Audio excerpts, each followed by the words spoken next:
Bien, alors, on continue notre série de... Bonjour d'abord, bonjour à toutes et à tous. Pour cette table ronde qui est un peu la première table ronde, j'allais dire, la première était plutôt une plénière. Comme vous l'avez vu, entendu tout à l'heure, lors de l'intervention à la fois de Pascal Boniface et Jean-Michel Valentin, ce qu'on appelle le modèle westphalien a été beaucoup évoqué. Donc ce fameux traité qui mis en place, j'allais dire, un peu une certaine forme d'organisation étatique et qui a campé, entre autres, les relations interétatiques pour longtemps, non seulement en Europe, mais également dans le monde, puisqu'il a contaminé un peu l'ensemble du monde qui est organisé sous forme de modèle, qui se voulait un modèle important d'organisation de l'État, du monopole de la violence, de la régulation des frontières. Et bien entendu, ce modèle westphalien qui a dominé donc pendant au moins 5 siècles, aujourd'hui rencontre un certain nombre de difficultés, sinon j'allais dire d'obstacles, bien qu'il n'ait pas été tout à fait absolu, hein, puisque régulièrement ce modèle a été mis en cause. Il était important de voir un peu comment ce modèle westphalien aujourd'hui est-il encore pertinent dans le cadre du dérèglement climatique et comment il se présente, comment il gère cette question climatique. Il est certain, au moins depuis le XXe siècle et la dernière décennie, on a vu que ce modèle westphalien rencontre des obstacles, des États qui s'effondrent. Tout à l'heure, on a évoqué la Somalie, des groupements qui mettent à mal un certain nombre de systèmes étatiques. Nous l'avons vu avec l'émergence de Daesh et Boko Haram. Et par conséquent, ce modèle westphalien est remis en cause, en tout cas, est largement discuté. Est-ce que le changement climatique le remet également en cause? Est-ce qu'il lui impose peut-être une évolution? C'est ce que nous allons voir aujourd'hui, en tout cas maintenant, avec cette table ronde, avec Anne-Laure Amilat-Zari, qui est géographe et qui travaille beaucoup sur les questions de frontières, puisqu'il est question de frontières, avec Valérie Cabanès, qui est juriste international et qui aura l'occasion de développer un peu, notamment comment les grandes organisations internationales, et notamment le système international, est percuté, notamment par le changement climatique. Et enfin, avec Marie Toussaint, présidente de l'ONG Notre Terre, et qui est Notre Affaire à tous, et qui est également membre de LV, du bureau qui s'occupe des questions européennes, et qui probablement sera amenée à répondre à un certain nombre de questions dans le futur, puisque ce n'est un secret pour personne, elle est candidate aux élections européennes qui vont aussi discuter de ces questions du rapport aux géopolitiques et climatiques. Donc sans plus tarder, je donne la parole donc à Anne-Laure Amilat-Zari sur le modèle qui va nous camper un peu le modèle westphalien. Merci Abdessalam, merci à vous tous pour l'invitation. Désolée pour les affres technologiques et merci pour le prêt de la clé USB. Je travaille beaucoup avec des images et donc c'était plus facile d'appuyer ma présentation sur ces projections, mais je pouvais faire sans. La question du modèle westphalien est extrêmement intéressante parce qu'elle nous oblige à nous poser la question d'ici et du maintenant dans une perspective à la fois spatiale et temporelle de nos représentations et de faire l'effort en fait de déconstruire ces représentations en essayant de comprendre en quoi la façon dont nous pensons selon des catégories aujourd'hui est plus ou moins récente. Et nous avons aujourd'hui une catégorie problématique, nous y reviendrons, qui est la catégorie du migrant, qui fait face à toute une série de problèmes et qui fait face à une catégorie, elle, non moins essentielles, importantes, essentialisées sans doute, qui est celle du modèle westphalien. Donc on va y revenir. Moi, je voulais vous montrer plusieurs choses.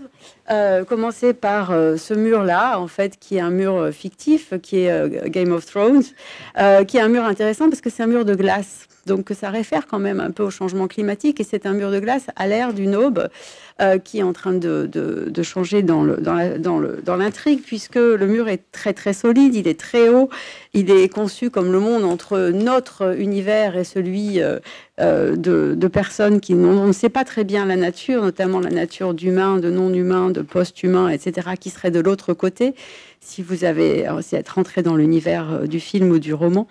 Et ce qui est intéressant surtout, c'est que ce mur de glace qui est censé protéger le monde des humains du reste d'autres univers qui sont encore à définir, est en train de fondre. Et donc, en fait, il y a des trous. Et finalement, ce qui était conçu pour durer de tout temps est une fiction politique qui est en train de basculer au moment où s'ouvre l'intrigue.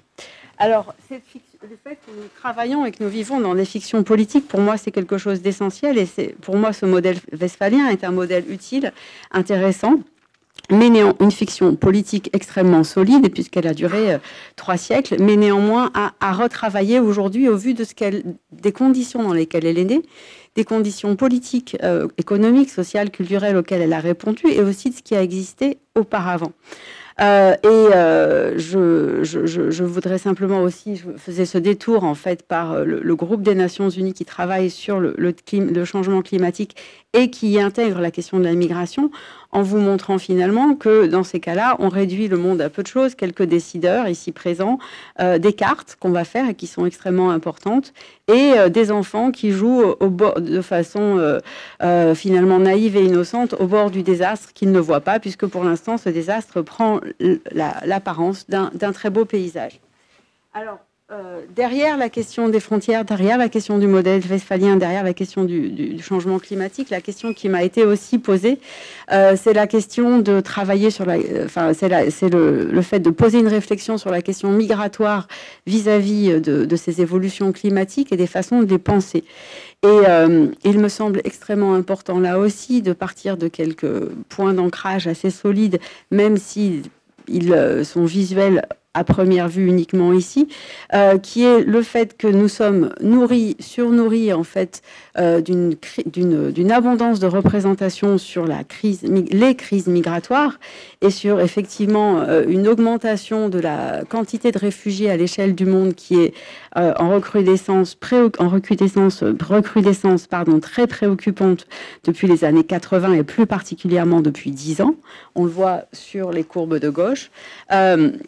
On voit aussi une population de réfugiés qui se répartit dans le monde de façon assez inégale sur la carte qui est au-dessus, et en même temps une population de personnes considérées comme ayant le statut migratoire qui est uniquement de 3% de la population mondiale, ce qui fait 260 millions aujourd'hui. C'est un pourcentage qui est stable depuis qu'on compte les migrants. Alors la population mondiale, elle, a augmenté, elle est passée de 3 à 7 milliards, donc on a une constante en fait proportionnelle, mais c'est une constante. Et ce qui est très important, puisqu'on est dans un forum politique ici, c'est de se dire qu'il faudrait arrêter de considérer que cette catégorie migratoire, on la porte sur soi pour la vie, y compris de manière transgénérationnelle, et qu'on se pose la question de savoir à partir de quand la traversée de la frontière est terminée, et à partir de quand on a le droit d'être inclus quelque part en tant que citoyen, etc. Et donc moi, ce qui m'intéresse par rapport à ce modèle westphalien, je vais vous poser 3 questions, on va essayer de travailler 3 questions, même si ça va se faire relativement rapidement. Ces 3 questions, c'est le modèle westphalien, pourquoi faire, pour fabriquer quoi, comment est-ce que le lien avec le climat aujourd'hui est en train de le bouleverser de façon relativement importante, non pas pour faire du nouveau et du passer table rase, mais peut-être pour nous rappeler certaines choses qui ont existé avant ce modèle westphalien et que nous avions eu tendance à oublier. Et comment, du coup, ce modèle est en train d'évoluer, puisque un modèle, ça disparaît pas du jour au lendemain. Alors, je jongle. Voilà, de quoi s'agit-il alors, ce fameux modèle westphalien? Il s'agit globalement de quelque chose qui date non pas de 5 siècles, mais de 3 siècles. 1648, c'est une date très symbolique, très discutée par les historiens, néanmoins extrêmement importante. C'est la fin de la guerre d'Eder, celle qui devait être la guerre d'Eder, la première grande boucherie européenne, la guerre de 30 ans. Et c'était aussi le traité qui devait mettre fin à toutes les guerres. Donc une solution internationale, une solution de droit, une solution qui devait fonder un ordre stratégique qui devait mettre la guerre à l'écart. C'est-à-dire qu'on devait inventer des territoires et du coup garantis par des frontières qui permettraient à des pouvoirs d'exister de façon contiguë les uns aux autres sans se remettre en cause les uns les autres. Donc un équilibre des forces basé sur une forme de pérennité garantie par le territoire, et garantie par le territoire sous la forme de ses frontières. Qui en a décidé? Eh bien, les puissants, des ambassadeurs réunis dans le sud de ce qui est aujourd'hui l'Allemagne, qui était à l'époque la Westphalie, d'où le terme que nous avons gardé de traité de Westphalie. En fait, il y en a eu 2, etc. En fait, qu'est-ce qu'ils faisaient, ces traités? Il y avait des gens dans des cabinets qui avaient donc l'idée d'un équilibre des forces à construire, et qui avaient des outils. Et l'outil qu'ils avaient à l'époque, c'était des cartes. Et du coup, depuis le cabinet, donc depuis Münster, depuis Paris, depuis Amsterdam, on pensait qu'une rivière, c'était un endroit qui pouvait être un bon support pour séparer les gens, qu'une montagne, c'était vraiment une ligne séparatrice, distinctive. Personne n'était allé voir que sur le terrain, en fait, une rivière, c'est là où on met un moulin et que c'est là où les gens des deux côtés de la rivière, en général, viennent se retrouver pour discuter, quelle que soit leur culture, et qu'il y a des mélanges de cultures. Idem pour les montagnes, en général, en haut des montagnes, ce sont des pâturages gérés en commun. Et dans les montagnes, les gens ne sont pas barricadés derrière les cimes, ils circulent. Alors, on avait une vision de cabinet versus une vision de terrain, mais c'est évidemment la version de cabinet qui l'a emporté. Ce qui est très intéressant, c'est de se dire qu'en fait, et on reviendra sur l'aspect le rôle de la nature dans tout cela, c'est que ce modèle westphalien, en fait, il manipule et il fait dialoguer le matériel et le symbolique de façon extrêmement imbriquée et d'une telle façon qu'on ne peut pas les distinguer. C'est-à-dire que si on n'a pas l'idée de frontière, on ne peut pas tracer la frontière sur la carte. Et si on n'a pas de carte, on ne peut pas avoir l'idée de frontière. Et donc on fabrique une fiction politique extrêmement solide parce qu'elle repose sur une forme de tautologie, c'est-à-dire de circularité de la pensée. On définit le territoire avec la frontière avec l'État, et l'État avec le territoire, la frontière, etc. Et si vous regardez toutes les définitions actuelles, elles fonctionnent d'une telle façon. Alors, en fait, on oublie un peu on oublie finalement que la frontière, c'est quelque chose qui a existé avant l'État, qui aujourd'hui existe de façon beaucoup moins linéaire qu'il n'y paraît. Et en fait, on a aujourd'hui une situation paradoxale où on a à la fois une crispation sur l'aspect matériel de la frontière, son aspect linéaire avec la recrudescence des murs, et en même temps un fonctionnement de toutes les fonctions, une localisation de toutes les fonctions liées à l'opérationnalisation de cette frontière qui est complètement réticulaire, qui peut avoir lieu dans les gares, dans les trains, partout où vous êtes, finalement, avec une frontière qui se répand, une frontière qui se pixelise. Voilà, donc ça c'est la première chose, c'est l'établissement du modèle et sa temporalité qui est relativement récente. Je cours. Dans les faits, en fait, aujourd'hui, une frontière, ça ressemble beaucoup plus à ça. C'est-à-dire qu'en fait, une frontière, c'est un régime de passage, un régime de circulation, un lieu de tri des flux de la mondialisation. Et selon qui vous êtes bleu, vous êtes rouge, eh bien, la réalité n'est pas exactement la même.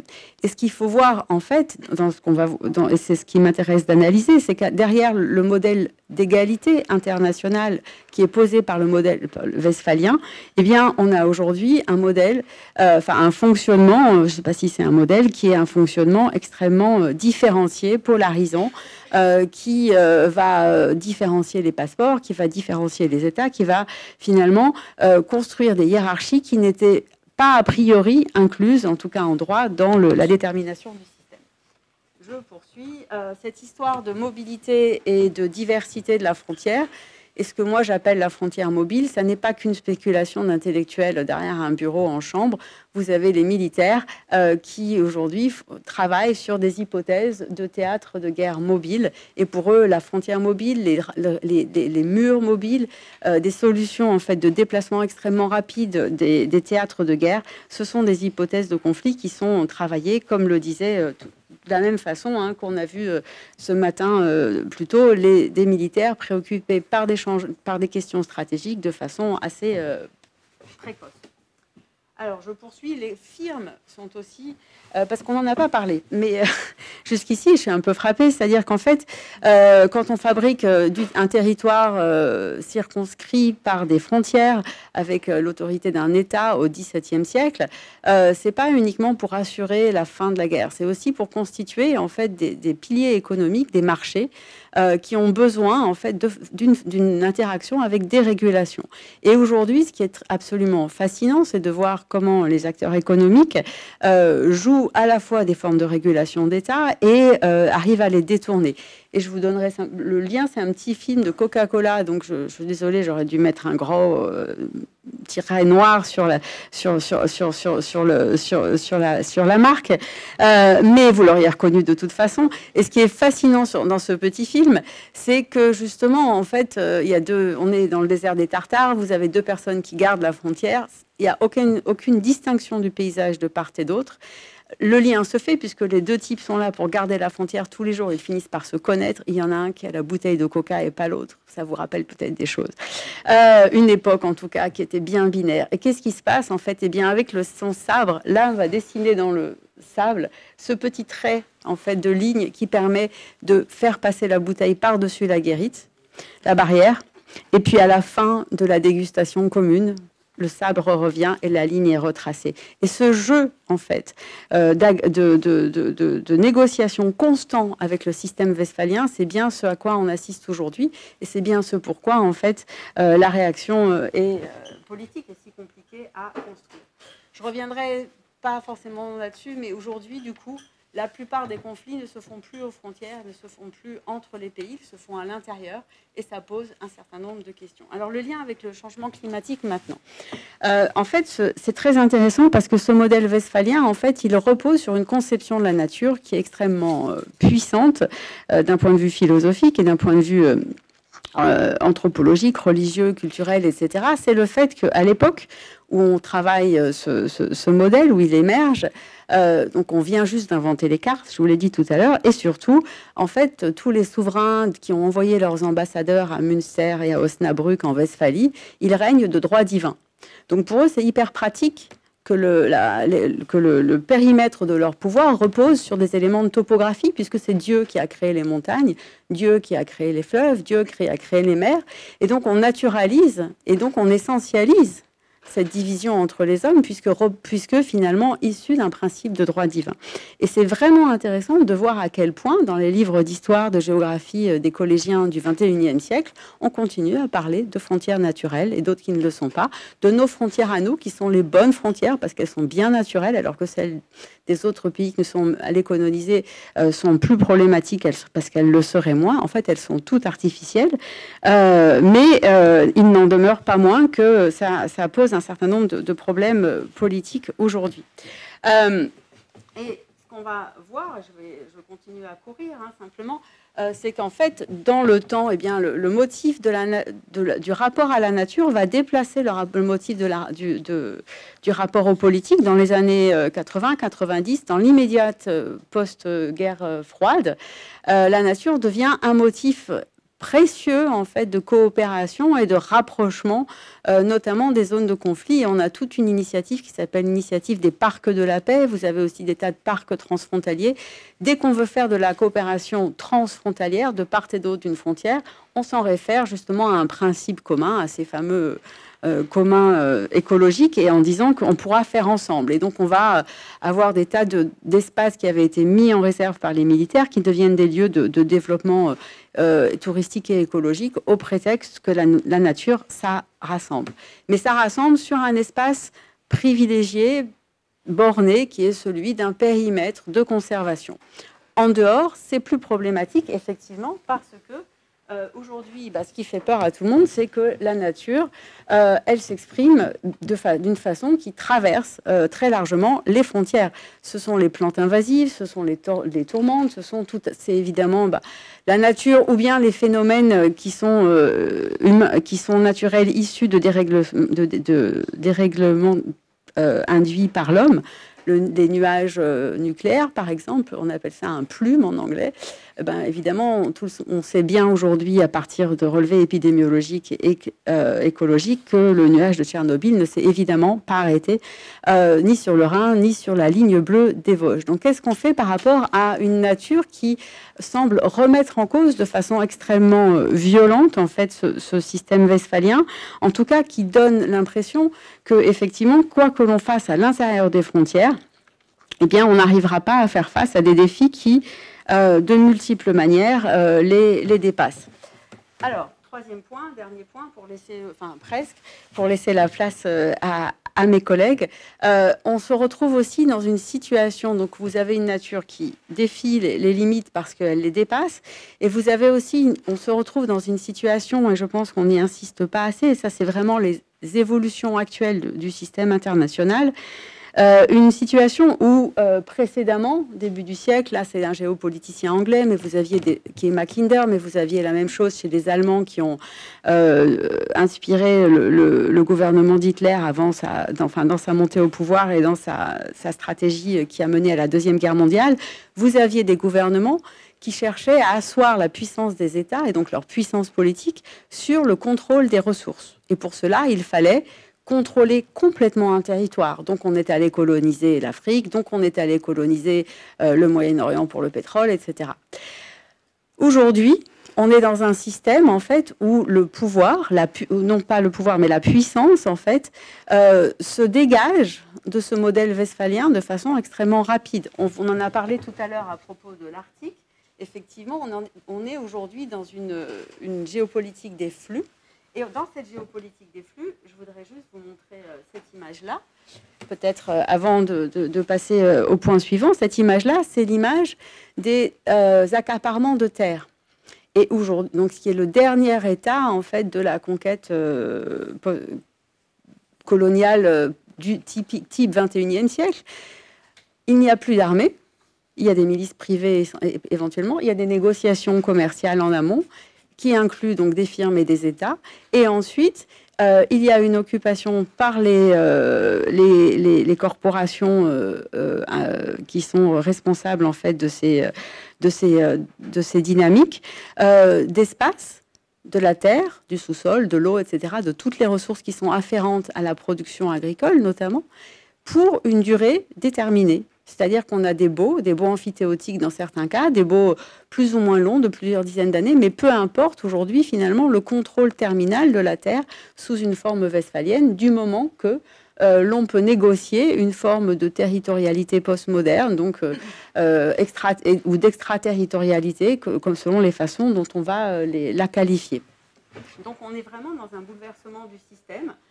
Qui inclut en fait donc des arrangements éphémères, des arrangements aussi, ça oblige quand même le système westphalien à bouger sur ses marges avec des arrangements pérennes.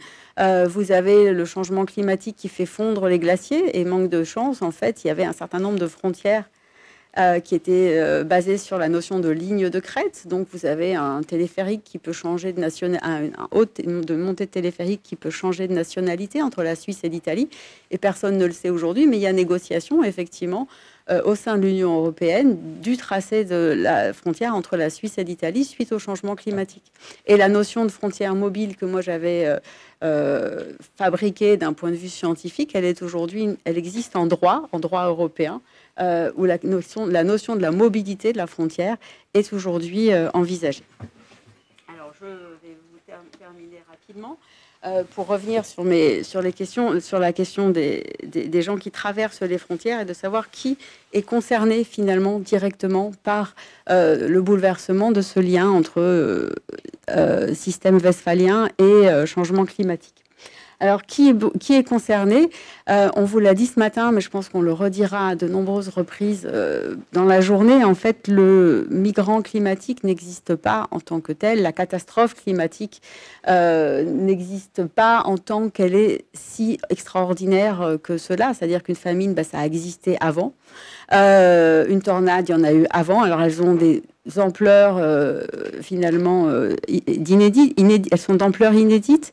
Il va y avoir des formes de répétition, etc. Mais surtout, par rapport à la question de la migration, personne ne part jamais ou très rarement pour des raisons climatiques. Il part parce que le champ est sec, il part parce qu'on lui a volé sa terre, il part parce que finalement il n'y a plus ce qu'on appelle il n'y a plus de moyens de survie là où il était, ou de vie digne là où il était, et donc il va tenter sa chance ailleurs. Et donc la première chose, c'est il va être très très difficile de continuer à justifier une politique migratoire qui soit basée sur le choix migratoire, en disant qu'il y a des bons migrants et des mauvais migrants, puisqu'en fait, vous n'aurez jamais les bons migrants, puisque on n'est jamais soit migrant économique, politique ou climatique. En fait, c'est un tout. Alors, qui est concerné? En fait, ce qu'il faut voir aujourd'hui, c'est que là, on a bien une courbe de crise qui s'amorce et qui est extrêmement préoccupante, qui est liée en partie aux interactions liées, qu'on vient de qualifier ici, avec des déplacements qui s'accélèrent. Ceci dit, ce que vous voyez sur les deux images ici, qui sont tirées des publications officielles des agences des Nations Unies qui s'occupent et de migration et de déplacés, c'est qu'en même temps, la plupart aujourd'hui des migrants sont des migrants de haut ou de moyen statut économique. Donc, on mélange un petit peu tout quand on se pose la question uniquement en termes de surcharge à partir de leur arrivée. Et que ce qu'on voit aussi, c'est que les principaux lieux de crise étant dans les Suds, les principaux lieux d'accueil sont dans les Suds. Et que cela ne nous concerne finalement dans les faits réels que d'une manière périphérique, même si c'est central dans le débat politique. Et ce que font les gens sur place, c'est plutôt des choses comme ça, c'est-à-dire qu'ils remplissent des sacs. Là, on est au Bangladesh, qui remplissent des sacs de riz pour fabriquer des digues, des sacs de riz avec de la terre pour fabriquer des digues, pour essayer de faire tout pour ne pas partir. Et je terminerai simplement là-dessus. En fait, on a des choses avec une installation qui avait eu lieu sur les quais de Seine il y a pas longtemps. Voilà, on est sur la fin d'un système qui effectivement a posé le principe de régulation de l'État comme central, parce que cet État, il est défié de multiples manières. En même temps, on aurait tort de penser qu'au moment où on a créé l'État, cet État a été créé dans un monopole absolu de l'autorité et de la violence. Il a toujours fonctionné main dans la main avec un certain nombre d'acteurs économiques qui ont été finalement cofondateurs de ce système westphalien.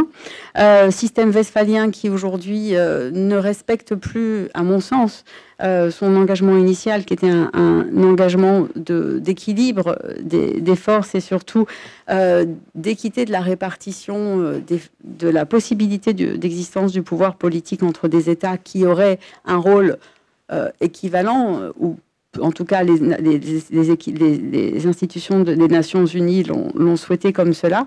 Et on se retrouve plutôt, effectivement, avec un ranking de passeports qui va permettre, autoriser à certains de voyager sur l'ensemble de la planète et d'autres qui vont avoir accès à un nombre beaucoup plus réduit de pays. Et ce qui m'intéresse à propos des frontières, en fait, c'est pas de fixé sur l'espace frontalier lui-même, puisque j'ai plutôt tendance à penser que ce qui se passait uniquement aux frontières aujourd'hui se passe partout, c'est qu'elles sont un symptôme en fait d'une mondialisation qui renforce les inégalités. Les frontières aujourd'hui fonctionnent comme des lieux de tri des flux du capitalisme, et que c'est par rapport à ces systèmes de synapses, de tri, de flux, d'ouverture, de portes et de fenêtres en fait de la mondialisation que nous devons réagir vite. Autrement, effectivement, même si les principaux impacts ne se passent pas chez nous, eh bien, nous allons quand même avoir un effet boomerang politique qui est tel qui est figuré par la représentation qui est présentée. Et je vous remercie, je m'arrêterai là.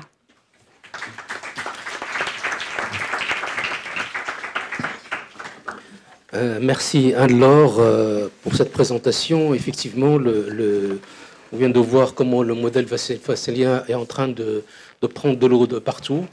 J'ai en mémoire, et pour illustrer un peu les propos qui viennent d'être tenus, comment parfois certains phénomènes climatiques se jouent des frontières. Il y a à peu près 3 ans, le fameux El Niño qui a touché les États-Unis s'est installé sur la corne de l'Afrique.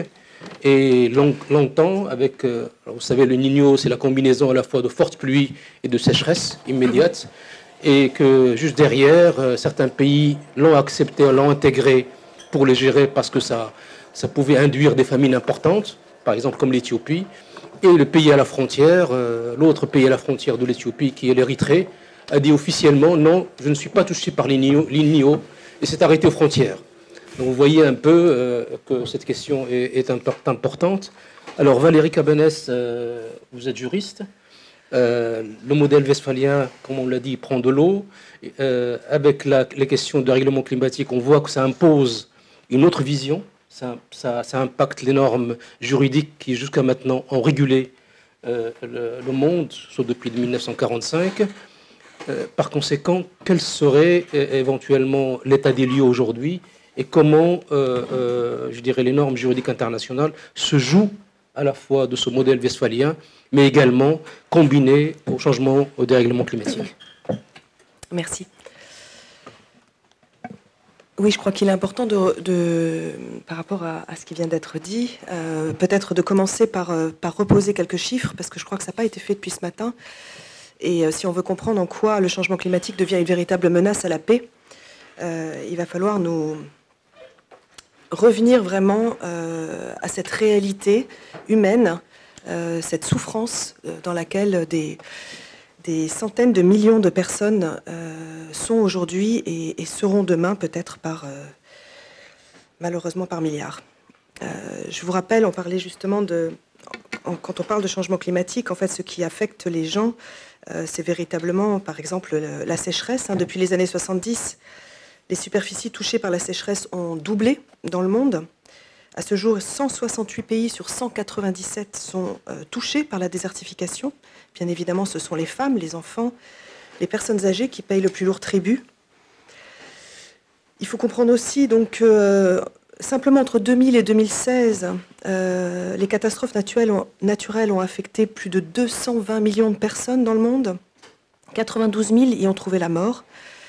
C'est des chiffres qu'on ne lit pas. On parle des catastrophes au fur et à mesure qu'elles arrivent, mais on n'a pas un bilan, je dirais, assez clair de ces conditions climatiques extrêmes et du fait qu'elles font fuir donc, de leur lieu de résidence, par exemple, en 2016 seulement, plus de 23 millions de personnes.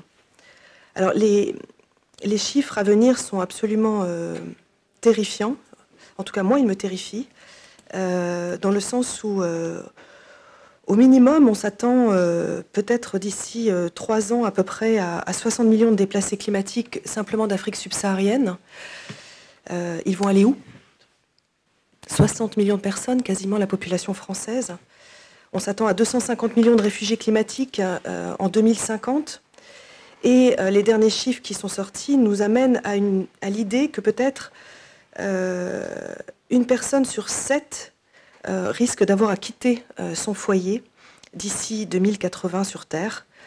2 milliards, selon la Cornell University, pourraient devenir des réfugiés climatiques d'ici la fin du siècle si l'on ne stabilise pas le climat. 2 milliards.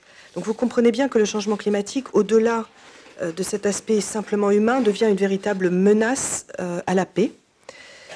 Et parce que dans le système dans lequel nous sommes, et en particulier ce fameux système westphalien et le fonctionnement de la communauté internationale, nous ne sommes pas en mesure aujourd'hui de répondre à cette problématique.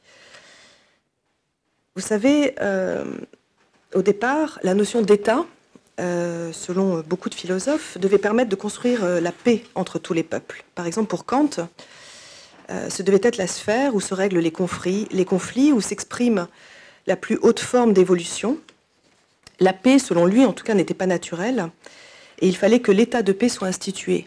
Je fais une petite parenthèse, mais mes recherches m'ont amené à me rendre compte que, cela étant dit, l'état de violence dans l'humanité est né en fait assez tard. Il est né au moment où l'humanité a commencé à se sédentariser. Et c'est là où, sur les ossements humains, selon les travaux de Ferguson, on commence à voir des cicatrices au niveau donc, des os extrêmement violentes. Et c'est intéressant de faire le parallèle entre le fait de se sédentariser et donc de déterminer un territoire et une propriété individuelle, et le fait que justement la violence ait commencé à se perpétuer entre les hommes à l'époque de l'Anatolie, il y a moins 4500 avant Jésus-Christ à peu près. En tout cas, pour Kant, donc, elle n'était pas naturelle, il fallait que l'état de paix soit institué. Il croyait donc que cette recherche commune d'une paix perpétuelle serait alors une motivation assez puissante pour que des États et des républiques, en particulier, acceptent de s'allier entre eux au sein d'une fédération. Alors, il est vrai que durant le siècle dernier, entre la création de l'ONU en 1945, la reconnaissance des crimes contre la paix et l'humanité par le tribunal de Nuremberg, l'adoption de la Déclaration universelle des droits de l'homme, on était face à des étapes qui nous donnaient cette impression que cette unité chère à Kant était à portée de main. Et pourtant, aujourd'hui, 21e siècle, nous sommes très loin d'avoir construit la paix entre les hommes. Et le changement climatique, la 6e extinction des espèces sur Terre, dans laquelle nous sommes malheureusement engagés, nous oblige, à mon avis, à repenser véritablement ce fonctionnement, un fonctionnement qui repose encore aujourd'hui sur un principe indérogeable, qui est que, quels que soient les accords que les États peuvent passer entre eux au sein de cette communauté internationale, leur souveraineté n'est jamais remise en question, et ils ne sont pas c'est même pas une question de capacité, c'est qu'ils ne souhaitent pas que cette souveraineté puisse être perdue au nom de valeurs universelles. Alors comment pouvons-nous espérer vivre dans un environnement sain? Comment pouvons-nous espérer régler le problème du changement climatique si de fait nous n'œuvrons pas à une échelle qui soit internationale?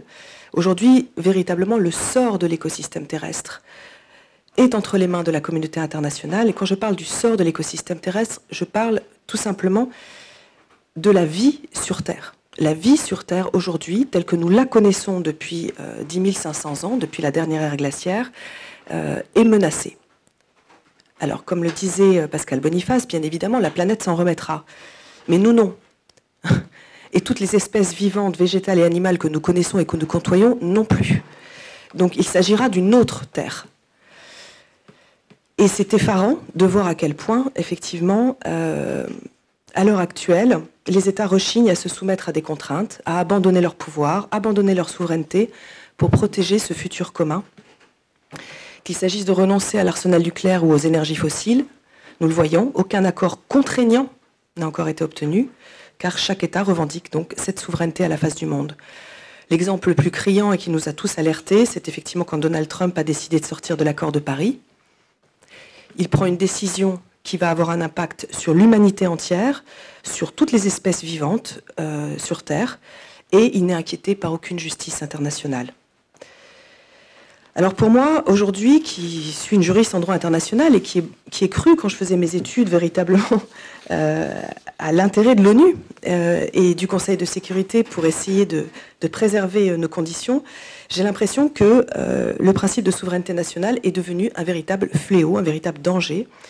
D'ailleurs, si vous regardez en termes de compétences universelles du juge international par la Cour pénale internationale, vous vous rendez bien compte que ce soit pour juger des crimes de guerre, des crimes contre l'humanité, des crimes d'agression ou de génocide, les 4 grands crimes internationaux jugés par la CPI aujourd'hui, le juge a peu, finalement, de réelles compétences. Ils ont peu de moyens, de fait, et ils achoppent en permanence donc, au fait que certains États n'aient pas signé la CPI ou que des accords d'extradition ou de non-extradition permettent effectivement de protéger certains criminels.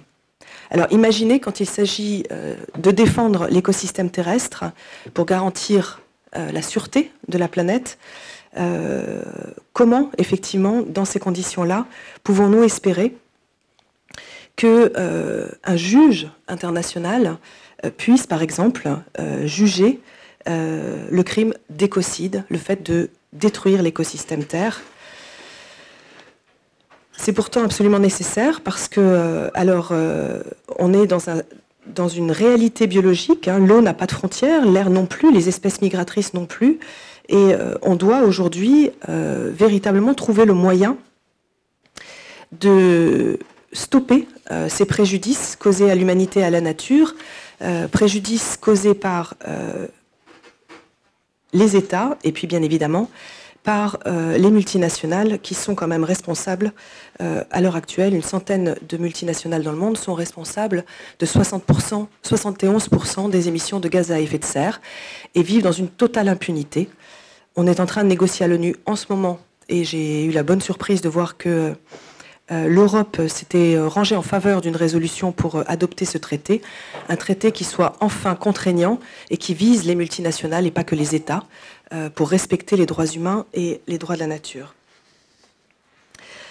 Alors, je voudrais en venir à des considérations un petit peu plus, si j'ai le temps, philosophiques et politiques, sur le fait que je crois que, puisque nous sommes quand même dans une convention EELV, il y a des questions à nous poser véritablement sur ce qu'on appelle le droit et pourquoi nous sommes parfois complètement figés dans notre cadre de référence, pourquoi nous avons énormément de mal à sortir d'une vision, je dirais, un peu fossilisée du droit. Vous savez, par exemple, le professeur en droit Otto Persman disait un système juridique qui décrirait la réalité n'est pas un système juridique. C'est ce qu'on nous apprend en droit. Il disait sa spécificité, précisément, c'est de ne pas être une image de ce qui se produit, mais celui d'un monde idéal issu de certaines idéologies. Alors, ma question, c'est est-ce qu'il ne faudrait peut-être pas questionner dans ce cas nos propres idéologies, puisqu'elles achoppent directement aujourd'hui, frontalement, à la réalité biologique. Nos lois ne sont pas les lois de la nature. Nos lois sont une fiction, comme Bruno Latour compare cela à la caverne de Platon. Nous pensons nos lois au fond de notre caverne pour une humanité qui est finalement hors sol. Le droit est un droit anthropocentré qui se préoccupe des intérêts des humains, du moins c'était son objectif initial. Aujourd'hui, il se préoccupe d'abord des intérêts des multinationales, du commerce, les droits humains venant finalement en second.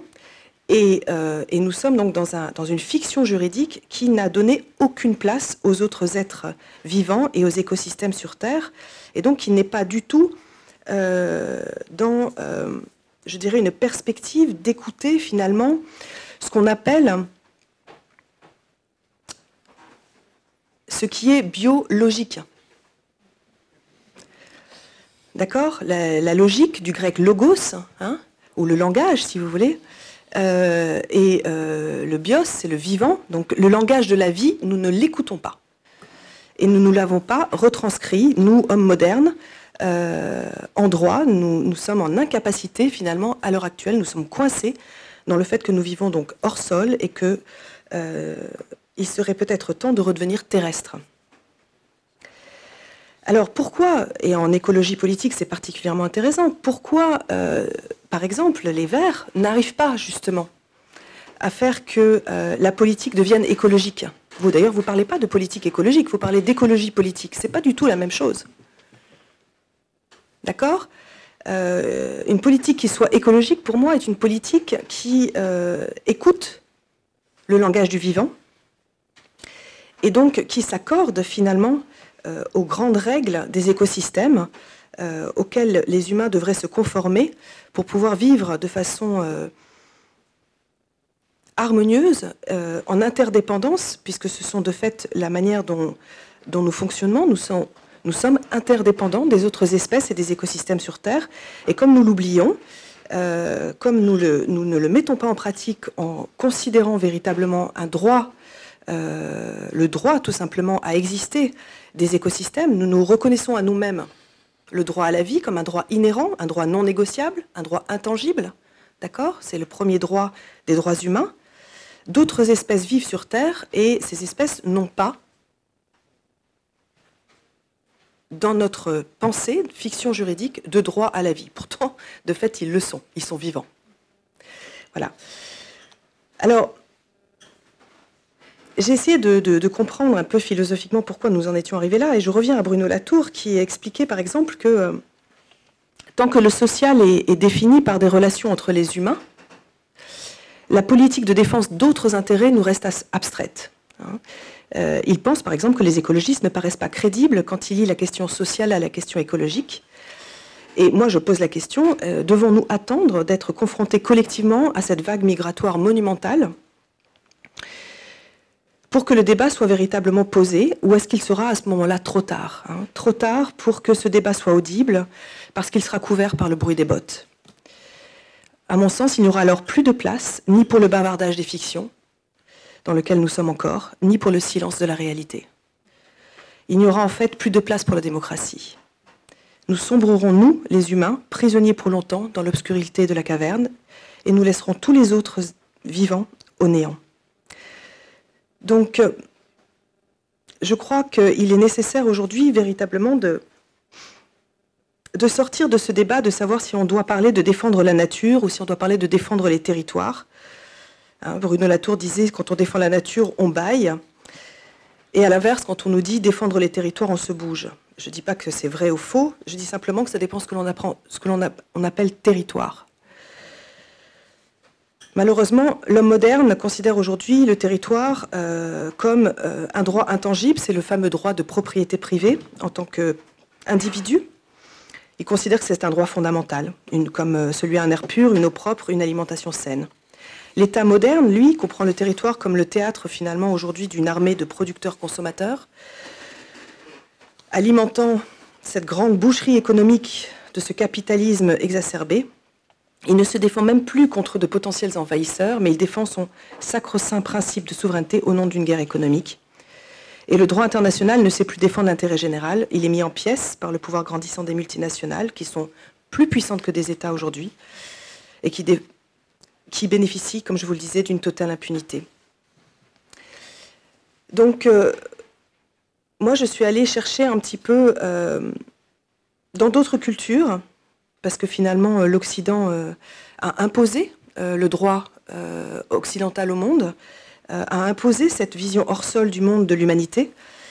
Et il existe d'autres cultures où on ne voit pas la place de l'homme de la même manière, où l'on ne distingue pas la nature de l'humanité, où l'humanité est considérée comme un des éléments de la nature, nécessaire au même titre que les autres, mais qui est incapable de survivre. Et c'est ce que nous rappelle aujourd'hui cette catastrophe écologique et climatique dans laquelle nous sommes, incapable de survivre si elle n'est pas capable de recomposer dans un territoire qui ne lui appartient pas, mais auquel elle appartient par une histoire, qui peut être une histoire ancestrale par exemple,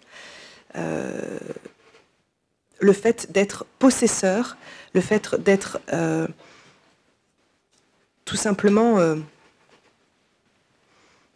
maître du vivant, maître de ces terres, et au lieu de considérer qu'elle appartient effectivement à des lieux avec lesquels elle doit apprendre à cohabiter.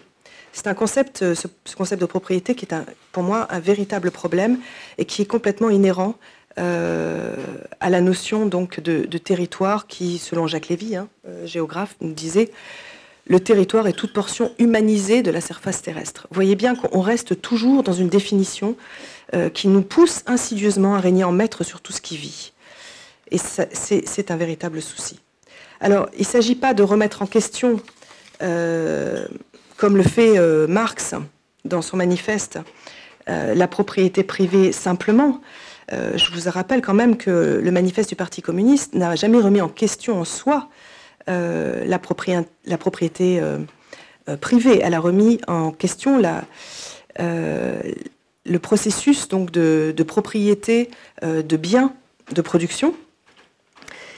Moi, je vais un peu plus loin. Je me dis qu'on doit réapprendre aujourd'hui à penser le sort de l'humanité en étant en capacité donc, de construire, d'une part, une justice internationale qui se préoccupe de protéger la sûreté de la planète pour tous, humains et non humains. Et nous devons aussi repenser la manière dont nous gérons, justement, les lieux dans lesquels nous vivons, par une politique des communs, une gestion qui soit collective, qui soit horizontale, et une gouvernance qui soit, dans ce cadre-là, je dirais beaucoup plus proche de la sociocratie qu'une démocratie représentative qui nous conduit, là aussi, insidieusement, à donner le pouvoir à quelques-uns et à décider de façon pyramidale pour le reste de l'humanité et de toutes les autres espèces vivantes. Voilà, merci.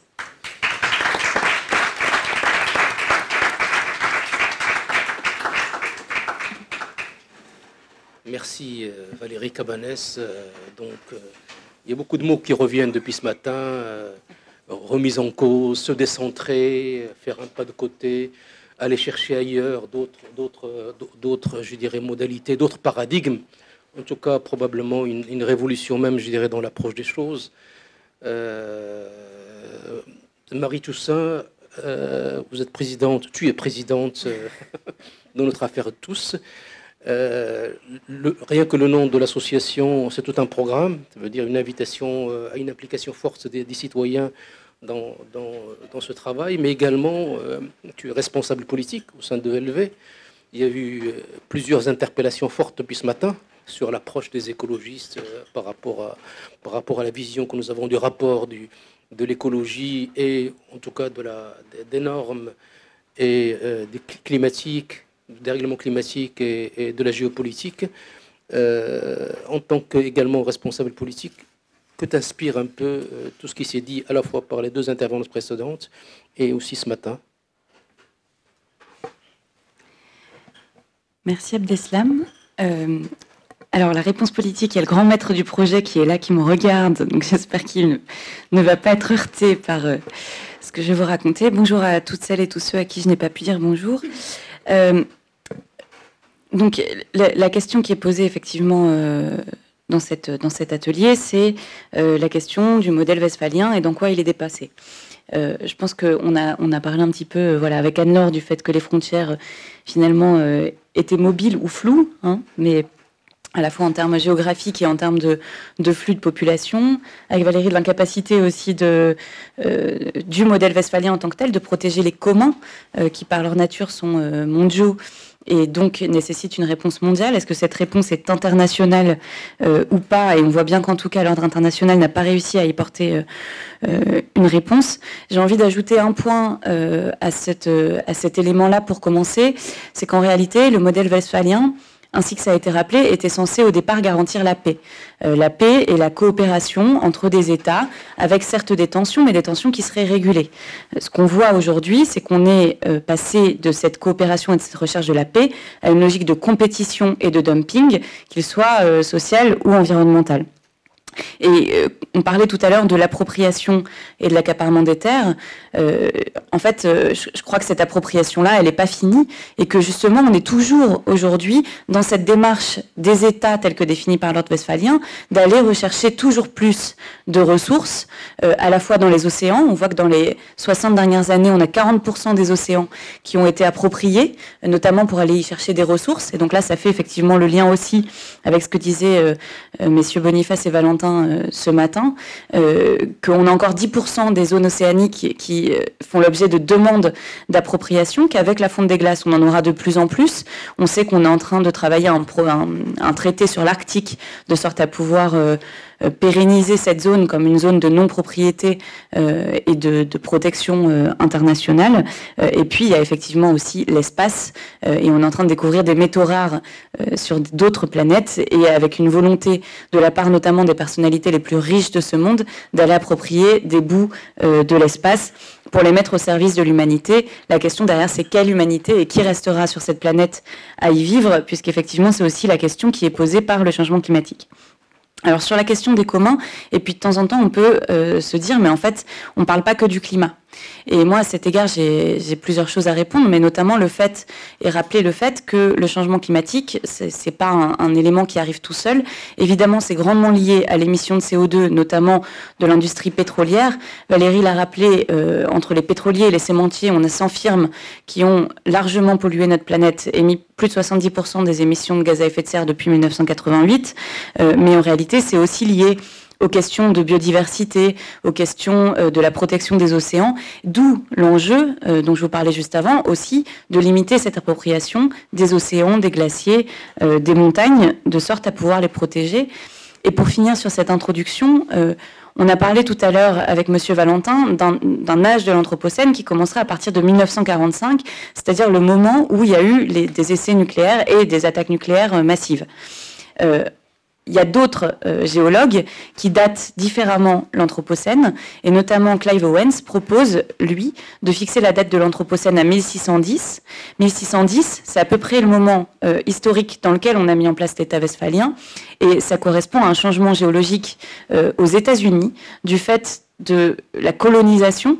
Et donc on revient à tous les systèmes de prédation, de la colonisation de territoires qui étaient occupés par des populations indigènes, et où en fait en allant conquérir ces territoires, en y introduisant de nouvelles espèces, de nouvelles bactéries, en tuant les populations à la fois humaines et animales qui y vivaient, on a changé structurellement la composition de la planète. Et donc on peut se dire que finalement cette tendance de l'être humain à aller coloniser, à aller s'approprier les choses est effectivement un problème majeur auquel jusqu'à maintenant l'ordre westphalien n'a pas su répondre. Alors, quelle piste ça nous donne pour la suite ? Moi, je voulais formuler trois types de propositions. D'abord, la question du changement des structures de domination, le besoin de s'adapter aux réalités actuelles, donc j'y reviendrai. Deuxièmement, la question des territoires et du local, qui a également un peu abordé Valérie. Et puis enfin, peut-être la question d'un nouveau modèle juridique, ce qui a aussi été abordé par Valérie, mais effectivement, on travaille ensemble quasi quotidiennement, donc c'est normal et ça fait sens. Quant au changement de structure de domination, on a établi des frontières.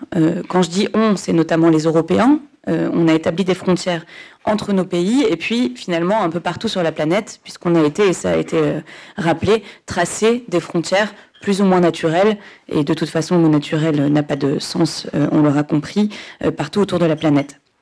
Ces frontières, elles visaient notamment à assurer quelque part quand même une domination des États développés sur les États dits alors en développement.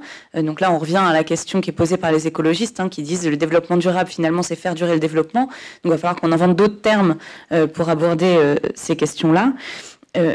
Et effectivement, dans la communauté internationale, dans les négociations internationales, et notamment pour le climat, on a vu que dans l'accord de Paris ou dans les rapports du GIEC, on fait une distinction entre les pays développés. Alors, dans le langage du protocole de Kyoto, c'est le protocole A, et puis il y a les pays du protocole B, et qui reconnaissait la responsabilité historique mais différenciée entre les pays qui avaient bénéficié des fruits du développement et puis les pays qui n'en avaient pas bénéficié et qui sont aujourd'hui les premières victimes du réchauffement climatique et plus largement de la dégradation environnementale. Aujourd'hui, ce qu'on observe, c'est que ces structures-là, de base-là, elles sont en train de changer profondément du fait du changement climatique. D'abord parce qu'on a une recrudescence de la pauvreté. La Banque mondiale nous dit 100 millions de pauvres en plus du fait du réchauffement climatique d'ici 2030, alors qu'on était en train de diminuer la pauvreté et la grande pauvreté dans le monde. Ensuite, pour les questions de migrants, qu'on a déjà abordé, mais aussi parce que ce qu'on observe, c'est une répartition des ressources et des pollutions qui devient complètement transfrontière. Et donc on sait qu'aujourd'hui, on a 1% de la population qui absorbe 82% des ressources créées chaque année. On sait aussi que les 10% les plus riches émettent 50% des émissions de gaz à effet de serre et que les 10% les plus pauvres, ouais, j'ai mon chiffre qui me saute, les 10% les plus pauvres n'émettent pratiquement rien. Voilà, vous l'aurez compris. Dans les 50% les plus pauvres émettent 10% des émissions de gaz à effet de serre. C'est bien parce que je m'en suis souvenu sans avoir à regarder mes papiers, parce que je ne trouve pas tellement j'en ai devant moi. Mais pour vous faire un peu un petit point, en réalité, on voit que ces émissions sont à l'origine à 46%, celle des plus riches, hein, des Américains, à 16% des Européens, à 12% des Chinois. Et donc on est véritablement dans un bouleversement aussi de qui pollue et qui ne pollue pas. À l'intérieur des pays, on a les mêmes rapports. C'est-à-dire que au niveau international, on est dans un rapport de 1 à 27 entre les plus pollueurs et les moins pollueurs. Au niveau français, on est dans un rapport de 1 à 8, ce qui est quand même considérable. Et on voit aussi qu'il y a un croisement de toutes les inégalités dont il convient de prendre en compte, et que, par exemple, en Grande-Bretagne, 16% des plus pauvres habitent en zone inondable contre 1% des plus riches, mais on voit aussi qu'entre les femmes et les hommes, il y a des inégalités très fortes. On le sait en période de canicule, ce qu'on sait moins en France, puisqu'on étudie beaucoup moins ces questions-là, c'est qu'en période de catastrophes naturelles, les violences faites aux femmes et les féminicides sont en pleine recrudescence. Et puis, on sait enfin que 76% des riverains des centrales à charbon aux États-Unis sont des non-blancs. Et donc, on voit bien que profondément, entre ces questions migratoires, environnementales, ces questions de genre, ces questions de niveau de richesse, on a des croisements importants. Et si le système international recherche la justice climatique, alors il va falloir prendre en compte ces différentes propositions. Valérie a parlé déjà de ces firmes, et j'ai eu l'occasion d'en reparler après, qui polluent notre planète. On a les pétroliers, on a les cimentiers, on a aussi toutes les institutions qui les financent. Et on voit, et on a encore des rapports aujourd'hui, que même les institutions publiques françaises continuent à financer le réchauffement climatique. On a notamment des banques françaises qui sont investies et qui investissent dans le projet de RWE d'élargir sa mine de charbon dans la forêt d'Ambar. On est heureux parce qu'il y a une décision de justice hier qui est tombée et qui a peut-être pas arrêté, mais en tout cas suspendu ce projet. On sait que derrière, il y a une obstination des pouvoirs publics, encore aujourd'hui en Europe, de les mener à bien quand même. Mais on voit ce qu'on appelle un droit global qui est en train d'émerger et qui est en train d'être théorisé par la doctrine, qui est un droit qui concerne à la fois le droit transnational, donc qui émerge quand même des États, mais aussi du droit des contrats et de l'arbitrage, et aussi de la responsabilité sociale et environnementale. Et ce droit vient parfois remettre en cause les décisions des États, et on l'a vu en Équateur cet été, où Chevron finit par écoper d'une amende pas très élevée pour avoir pollué pendant plus de 30 ans la forêt équatorienne et déversé du pétrole dans la forêt équatorienne en mettant en danger la vie et même en tuant plusieurs dizaines de milliers de personnes, et un tribunal d'arbitrage de La Haye qui vient pénaliser l'Équateur pour la décision qui avait été prise, ou presque. Et donc face à ce droit global-là, qui est en train de changer de toute manière la structure, on n'est plus seulement dans ces négociations internationales, il y a un droit qui émerge en dehors de ces structures et qui est déjà là. Et donc finalement, on est déjà au-delà du modèle westphalien. Et puis le point que je rajouterais à ça, c'est la stratégie d'évitement qui est adoptée par notamment les plus riches et qui vont construire. Et il y a l'exemple de Lagos au Nigeria qui va disparaître sous les eaux d'ici quelques années, des îles artificielles pour pouvoir s'y cacher, sans compter les Bezos et compagnie qui pensent à des capsules pour pouvoir aller vivre dans l'espace. J'y ai fait référence tout à l'heure. Donc voilà pour mon point 1. Ce qui m'amène à mon point 2, dans les pistes, parce que là en fait je parlais de pistes, mais j'étais pas vraiment dans les pistes, j'étais encore plutôt dans l'analyse de ce qui était en train de se passer. Mais dans les pistes pour l'action, parce que des fois quand on réfléchit, par exemple le rapport du GIEC qui a été adopté ce midi en Corée du Sud et qui va nous préparer à un monde à 1,5 degré, effectivement ça peut faire peur. Du coup la question c'est comment est-ce qu'on peut agir à la fois en tant que citoyen, en tant qu'association, en tant que politique également. Et il y a une première chose qui m'apparaît de manière assez évidente, c'est que les territoires peuvent agir. Et d'ailleurs, quand on écoute ce que disent les zadistes, ils disent « nous sommes les territoires qui se défendent », enfin nous sommes la nature qui se défend. On peut imaginer qu'on passe à un cadre de « nous sommes les territoires qui se défendent », et puis ça nous fait aussi penser, et on pourra en reparler éventuellement avec Valérie après, mais à toute la logique et la tradition indigène ou autochtone dont parlait Valérie, qui a un autre rapport avec le vivant et qui dit « je suis », notamment les Wangani, qui disent « je suis la rivière ». Et donc, on peut imaginer ce système-là. On sait par exemple que les villes sont en train de fortement émerger dans la diplomatie internationale, en venant là aussi bouleverser les codes du modèle westphalien, mais aussi qu'elles sont responsables de 70% des émissions et qu'elles seront particulièrement peuplées dans les années à venir, qu'on a déjà dépassé le seuil, en tout cas en France, de 50% de la population qui vit en ville. Mais au-delà des villes, c'est aussi une question de territoire. Par exemple, l'Aquitaine, on a un rapport d'Hervé Le Treut sur les conséquences du changement climatique sur la région Aquitaine. On voit bien qu'elle est particulièrement touchée. Et effectivement, que cette question-là dépasse les frontières. Et dans le rapport du GIEC, on sait qu'il y a un focus sur la zone méditerranéenne qui va être particulièrement touchée. Et la Méditerranée est un écosystème. Et donc, c'est bien par-delà les frontières qu'il convient d'aborder ces questions-là. Et peut-être que s'il y avait des frontières, ce serait plutôt autour du trait de côte, en tenant compte des traits de côte, que finalement selon les frontières qui sont aujourd'hui dessinées. Or, on est un certain nombre de citoyens à travers le monde, donc dont fait partie l'association Notre Affaire à tous, qui nous saisissons de la justice pour changer la manière dont le droit est construit. En fait, le droit international, traditionnellement, il est construit par des traités internationaux à 2 États ou à plusieurs États, voire la communauté internationale dans son intégralité comme l'accord de Paris. Et on compte notamment en matière environnementale plus de 3500 traités. Donc on est dans une... on a énormément de règles qui s'appliquent ou qui sont censées s'appliquer. Mais il y a aussi une autre manière de faire émerger le droit au niveau international, c'est par la coutume internationale, c'est-à-dire soit par les lois qui sont adoptées dans chacun des États, soit par de la jurisprudence. Donc on a un certain nombre de citoyens aujourd'hui à se saisir de ces questions-là, à mettre les États devant la justice quand ils ne respectent pas les objectifs ou les ambitions nécessaires pour protéger le climat et la planète. Et je dis la planète aussi parce qu'il y a un certain nombre d'autres mouvements qui défendent quant à eux les droits de la nature devant les tribunaux aussi, ou dans la loi ou les constitutions aussi. Et on a même un exemple en Colombie de jeunes Colombiens qui ont saisi les tribunaux et qui ont fait reconnaître à la fois l'obligation de protéger le climat et de dessiner des stratégies de lutte contre le réchauffement climatique au gouvernement colombien et aux gouvernements régionaux, et d'attribuer des droits à la forêt amazonienne. Donc on est bien là à la confluence à la fois des droits pour la nature, de la justice climatique et de l'émergence des territoires dans le jeu global. Et effectivement, ce sur quoi on travaille aussi avec Notre Affaire à tous et avec le mouvement climat français aujourd'hui, c'est sur cette approche, cette appréhension par les territoires de la question des alternatives et de la lutte contre le réchauffement climatique. Et notamment à Bayonne, aujourd'hui et demain, se tient un sommet Alternatiba, la fin du tour Alternatiba, qui a vocation à porter les alternatives territoriales, avec d'ailleurs une campagne qui s'appelle Alternatives territoriales, et sur laquelle nous sommes impliqués, à la fois sur les plans climat-énergie territoriaux des collectivités, mais aussi pour pousser les collectivités, au-delà de leur engagement dans les négociations diplomatiques, à se saisir aussi des tribunaux, et notamment à aller rester en justice contre les plus grands pollueurs, puisqu'aujourd'hui, le changement climatique coûte extrêmement cher, qu'il coûte à la fois au territoire, et on n'a pas encore d'estimation des préjudices connus par les territoires, parce que c'est un angle mort complet du monde académique et à la fois des États, pour savoir combien ça nous coûte en vrai, et puis des contribuables.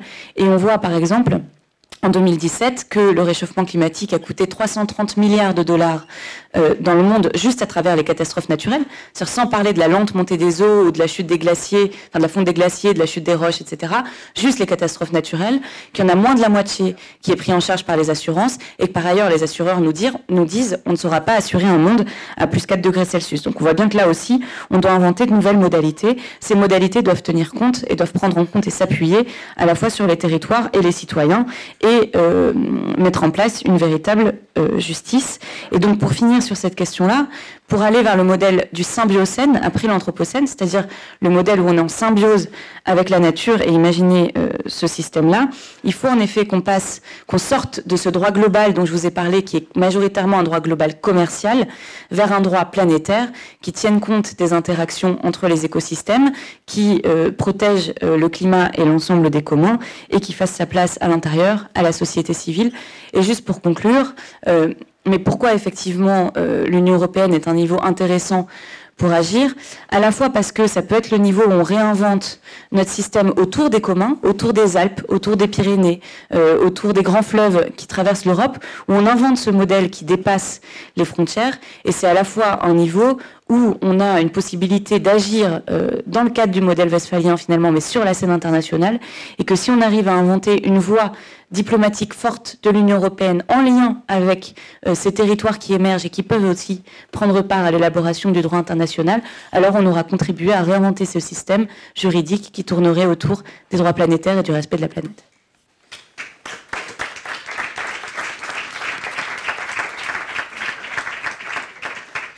Merci Marie. Il nous reste à peine dizaine de minutes pour passer la parole à la salle.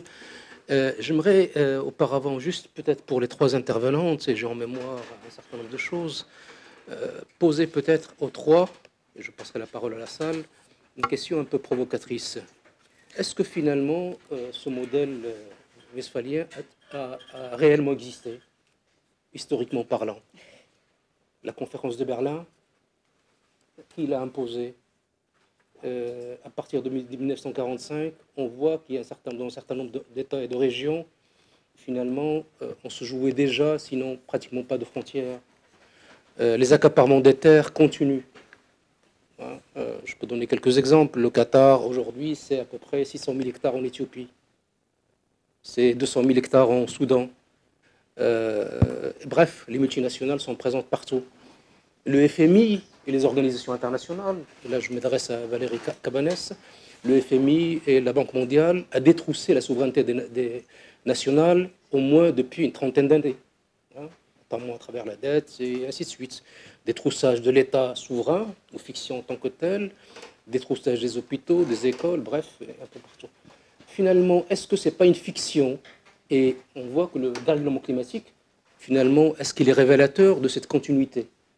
Est-ce que finalement, ce modèle westphalien n'était pas une fiction fondamentale pour, j'allais dire, approfondir les inégalités mondiales, et que le dérèglement climatique ne révèle que finalement ce renforcement de cette inégalité mondiale, donc toujours dominée par des puissances, et que peut-être les solutions, les préconisations à venir sont plutôt une sortie carrément de ce modèle westphalien qui n'a jamais existé, et donc par conséquent proposer, suggérer, se décentrer, sortir un peu de ce paradigme, c'est finalement retrouver probablement à travers ce qui se fait ailleurs, soit sur le continent sud-américain avec ces nouvelles paradigmes, ou africains, d'autres normes juridiques, d'autres approches juridiques que jusqu'à maintenant on a considérées comme dépassées, surannées et en contradiction avec ça. Je ne vais pas vous donner tout de suite la parole pour répondre. Probablement, c'est dans le cas. Et on passe la parole à la salle s'il y a d'autres questions. Comme ça, on va les combiner.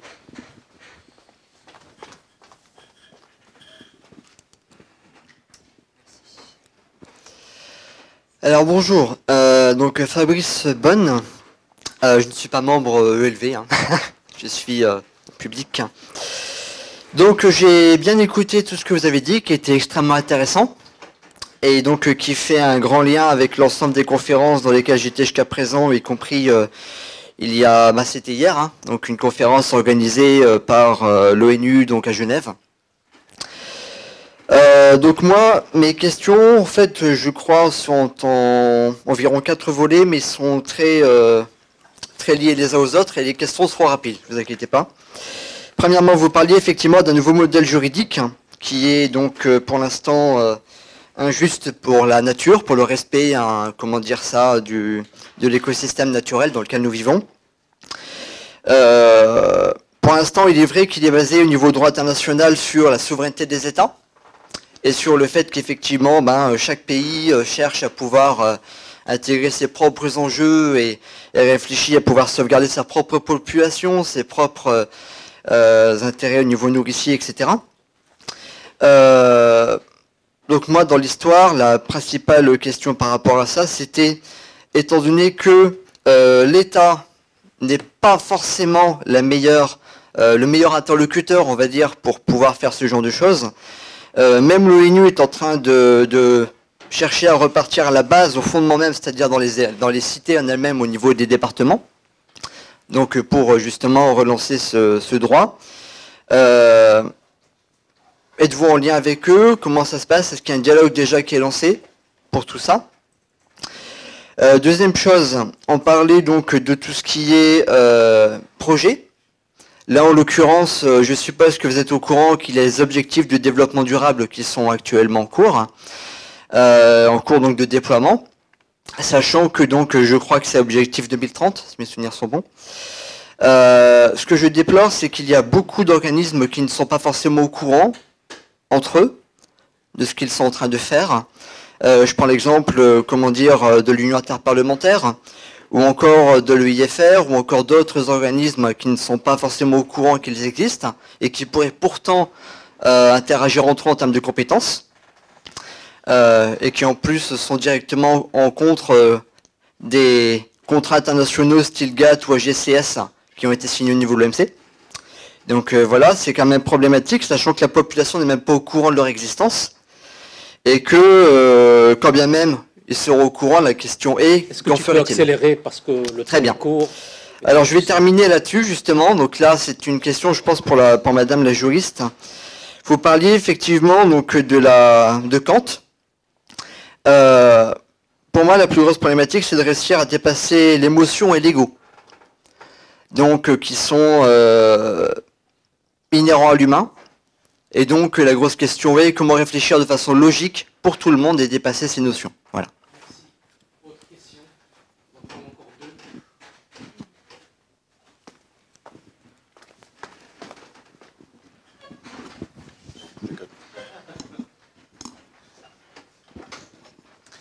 Bonjour, merci pour vos éclairages.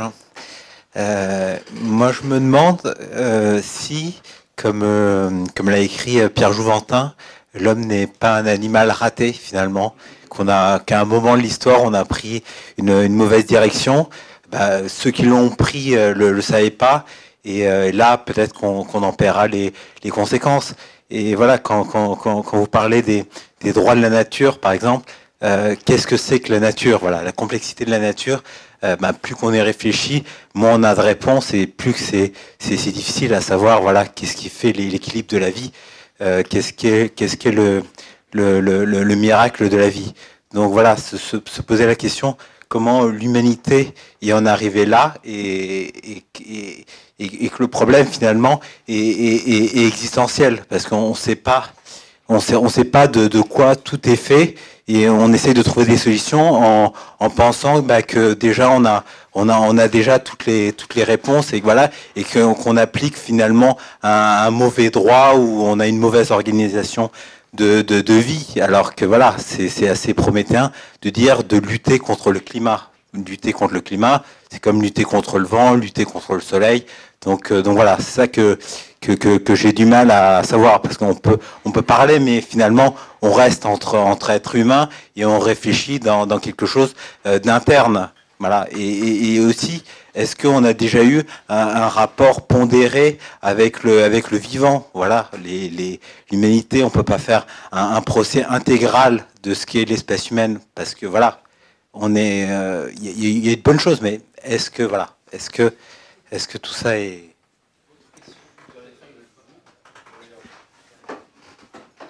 Oui, c'est plus pour la juriste.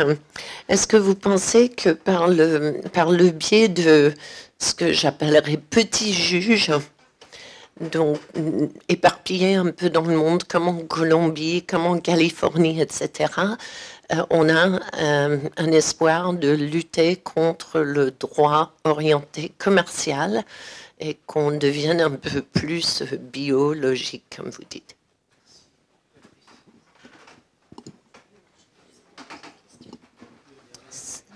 C'est à Marie Toussaint. C'est une toute petite question. Quel lien faites-vous entre les événements climatiques et les violences faites aux femmes? Je n'ai pas vu le rapport. Oui, rapidement. Tout à l'heure, donc, on a fait référence à une phrase du président Macron sur la dissolution de l'ordre libéral et westphalien.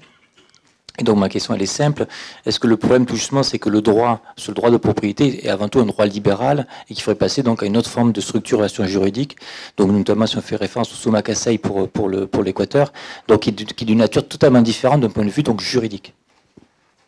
Merci. Donc puisqu'on est un peu, j'allais dire, coursé par le temps, on va dire 3 minutes chacune.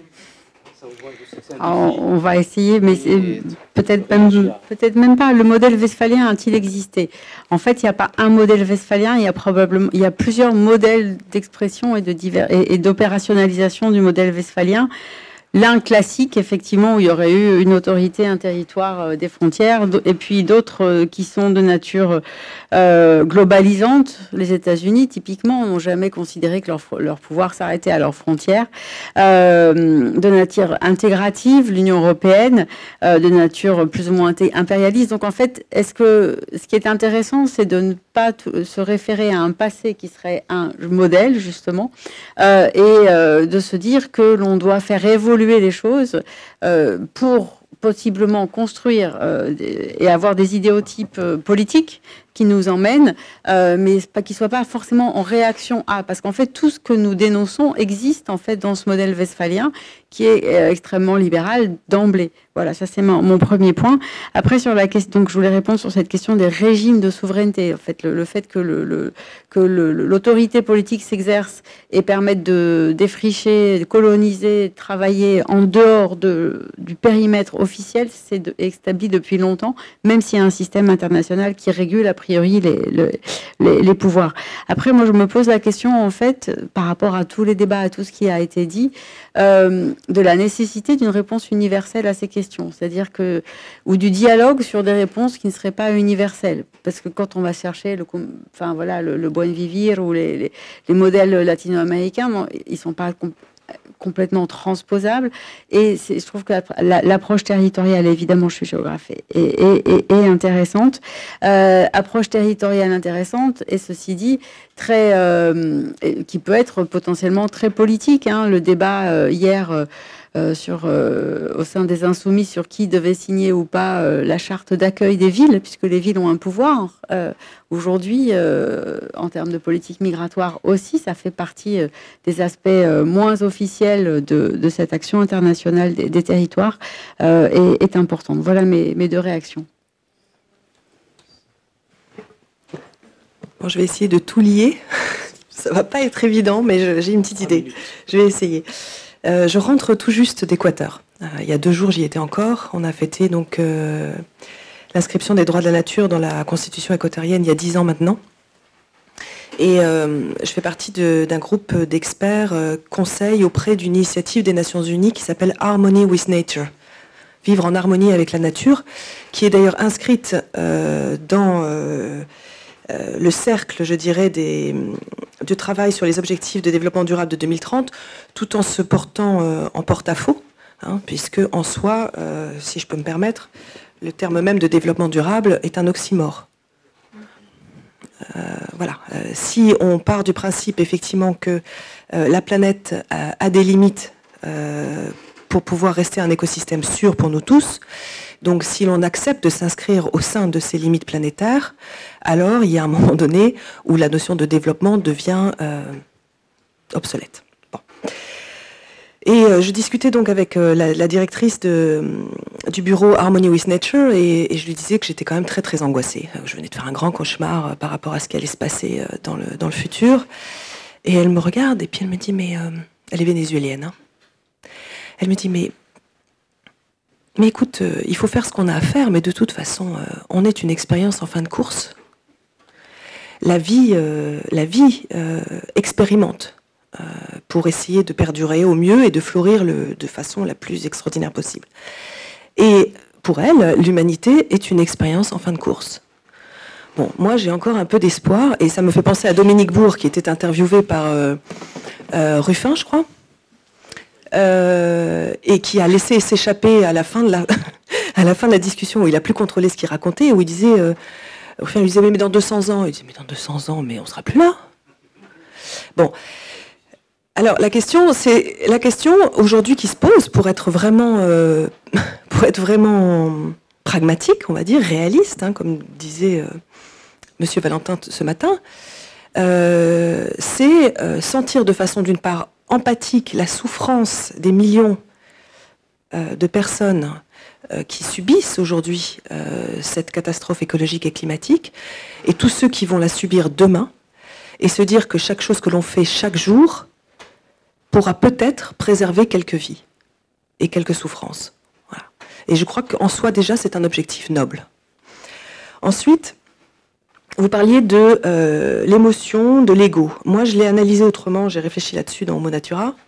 Le capitalisme, pour moi, se nourrit d'une peur qui est propre aux Occidentaux, qui ont perdu justement ce contact avec la nature et cette confiance finalement dans cette magie, cette grande horloge qu'est le vivant. C'est quand même quelque chose d'extraordinaire, je veux dire, le vivant. Hein, ça tient, c'est une ingéniosité, c'est époustouflant, c'est d'une beauté époustouflante. Et on a perdu cette connexion, on a perdu cette confiance. Et on a perdu aussi l'idée que finalement la vie ne se nourrit aussi que de la mort.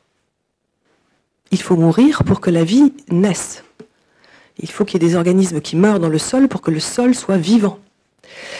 Et c'est cette peur fondamentale de mourir qui nous amène à sentir une espèce de trou béant à l'intérieur de nous que l'on doit combler par le matériel, par la possession, par la propriété, et qui conduisent des types comme Bill Gates à investir une grande partie de sa fortune chez Calico, société de Google, pour essayer de repousser le moment de la mort, et qui conduit aujourd'hui le grand rêve de tous les transhumanistes. Donc, avant même l'ego, qui est aussi une forme d'individualisation qui est en lien avec le fait que l'on n'est plus interconnecté, voilà, on doit, à mon avis, reconnecter à la nature pour accepter de perdre le contrôle. Ensuite, parce que vous avez quand même vous m'avez posé beaucoup de questions, je vais essayer d'aller très vite. Je crois qu'il faut, vu l'urgence, travailler à deux niveaux. C'est pourquoi je mène d'un côté ce travail sur l'aspect global, qui est de dire, dans le système actuel, qu'est-ce qu'on peut améliorer ? On peut améliorer, par exemple, le fait de reconnaître un 5e crime international contre la paix, qui serait ce fameux crime d'écocide, et qui pourrait être jugé par cette Cour pénale internationale, qui est indépendante des Nations Unies, ça c'est intéressant, et qui permettent aujourd'hui de lever l'impunité de chefs d'État ou de chefs d'entreprise quand il est évident qu'ils ont agi en connaissance de cause, ce qui est le cas, on l'a vu, d'une centaine, par exemple, d'entreprises qui savent depuis 1988 qu'elles sont en train de dérégler le climat et qui s'en foutent, pour dire les choses telles qu'elles sont.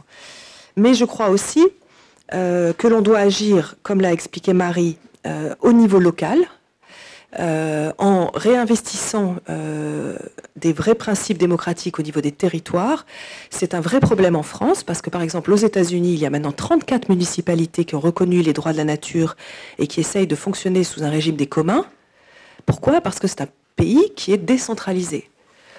Et les municipalités peuvent légiférer. Nous, en France, on est un peu coincés. Alors, est-ce qu'il faut passer par une sorte de désobéissance civile, de décider de voter des chartes au niveau des villes qui organisent finalement cette gestion des communs différemment et cette démocratie locale différemment, peut-être.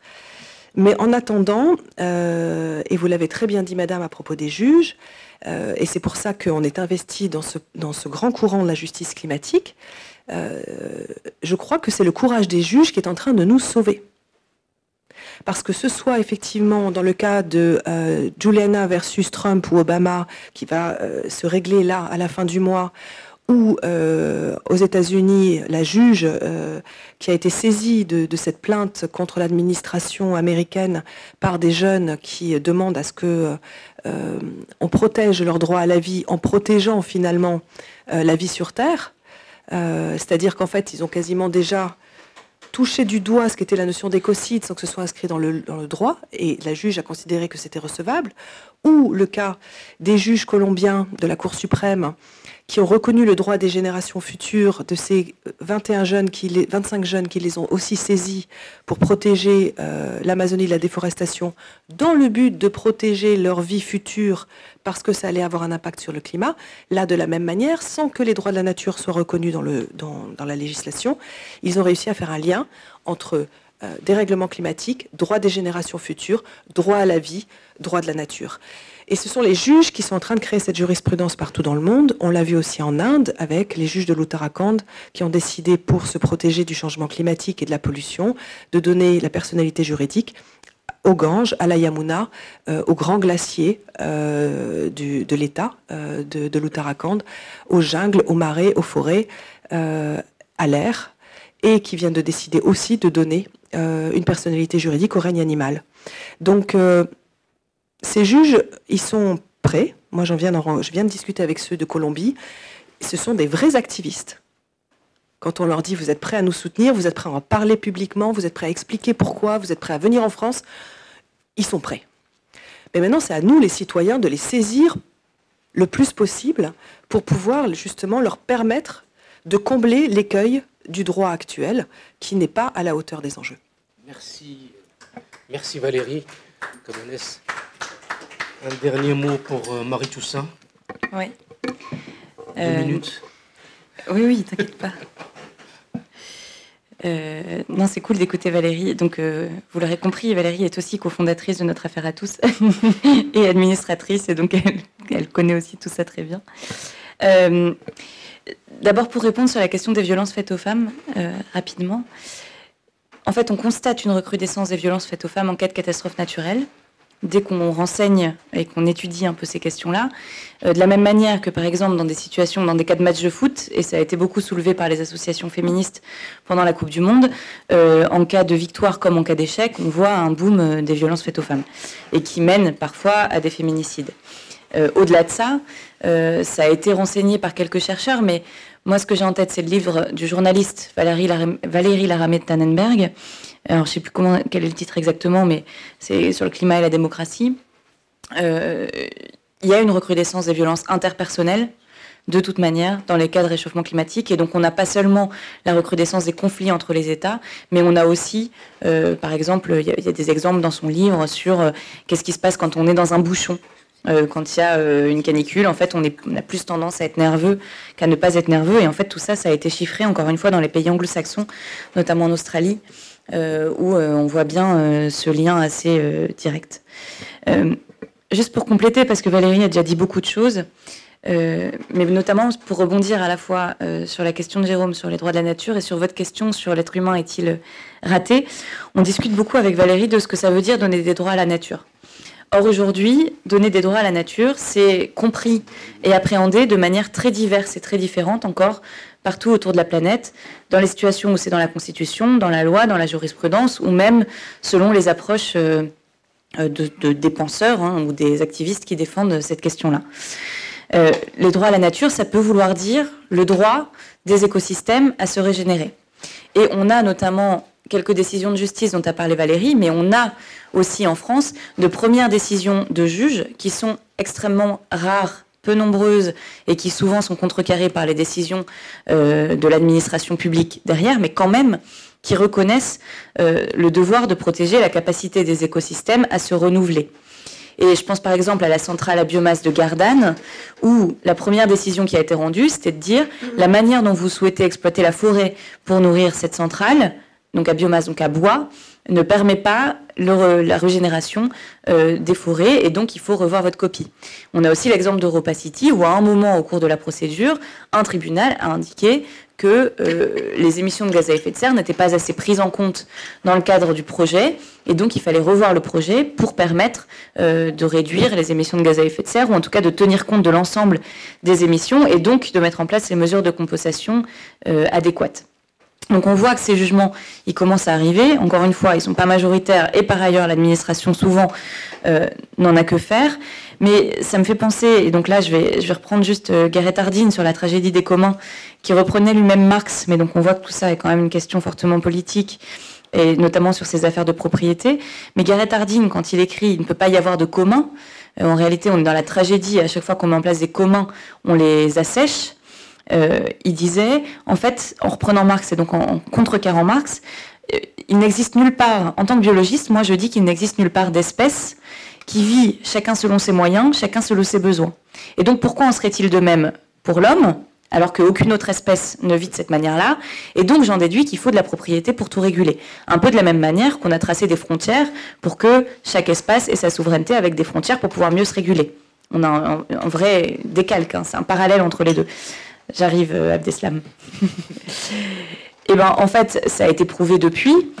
Non seulement il y a une philosophie, notamment chez les peuples autochtones, qui ont réussi à survivre alors que d'autres peuples se sont eux-mêmes tués parce qu'ils ont réussi à établir cette harmonie avec la nature, c'est du donnant-donnant, c'est je rends ce que je prends à la nature.